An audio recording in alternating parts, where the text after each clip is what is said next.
Merci beaucoup. Félicitations à tout le monde. Félicitations à toute la Côte d'Ivoire. Merci pour le soutien. Merci pour le soutien à tout le peuple ivoirien. Alors, c'était donc le premier objectif de la Côte d'Ivoire, objectif à atteindre. Comment est-ce que vous vivez ce premier objectif? Ben, vraiment, je félicite d'abord les athlètes parce que c'est à elles que revient le premier mérite, le staff technique, l'encadrement et puis les supporters. Je crois qu'on a eu droit au 6e homme sur le parquet à un moment donné en entonnant même l'hymne national de Côte d'Ivoire. Et je félicite également tout le peuple ivoirien qui s'est mobilisé comme un seul homme pour cet événement qui est en train de devenir un événement plus que national et qui est vu de partout dans le monde. Merci au peuple ivoirien. Déjà, l'objectif est atteint. Lorsqu'on atteint ces quarts de finale, est-ce que ça peut changer l'objectif puisqu'on a déjà atteint les quarts de finale? On peut penser au podium? Non, l'objectif initial, ça a toujours été un podium. Et l'objectif n'a pas changé. L'objectif, ça reste toujours un podium. Ça va être difficile.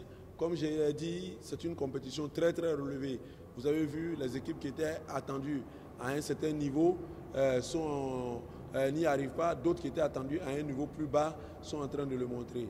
À part une ou deux équipes, vous voyez qu'on a 10 équipes qui se tiennent sur un mouchoir de poche.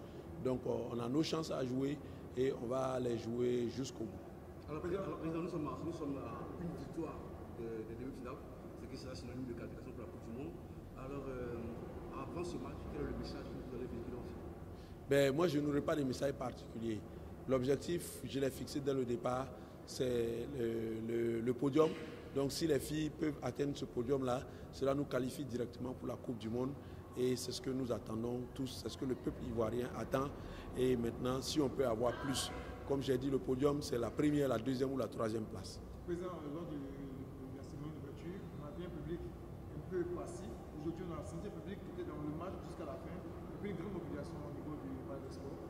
Je sais que c'était quoi pour vous? Oui, je crois que lors de la cérémonie d'ouverture, d'abord, premièrement, il y avait beaucoup de protocoles. La deuxième, donc les Ivoiriens, ils craignent, ils ne savent pas comment ça va se passer quand il y a beaucoup de protocoles. Donc on était méfiants. Deuxième chose, les Ivoiriens ne connaissaient pas encore cette équipe. Donc il y avait beaucoup de doutes. On se demandait quelle allait être l'équipe. Et je crois que les Ivoiriens commencent à avoir confiance en leur équipe. D'abord avec le premier match, mais aujourd'hui les Ivoiriens ont vu encore la résilience de cette équipe. Les Ivoiriens ont découvert nos joueuses que nous on connaissait. Nous savions que au premier match, on a joué à 40% à peu près. Aujourd'hui, on est encore à 60%. On a encore toute la marge de progression et je pense qu'on peut faire de grandes choses durant ce tournoi. Président, vous avez double casquette, président de la Fédération, président de l'organisation. Après ces 2 premières journées, quel bilan vous pouvez dresser avant la petite pause?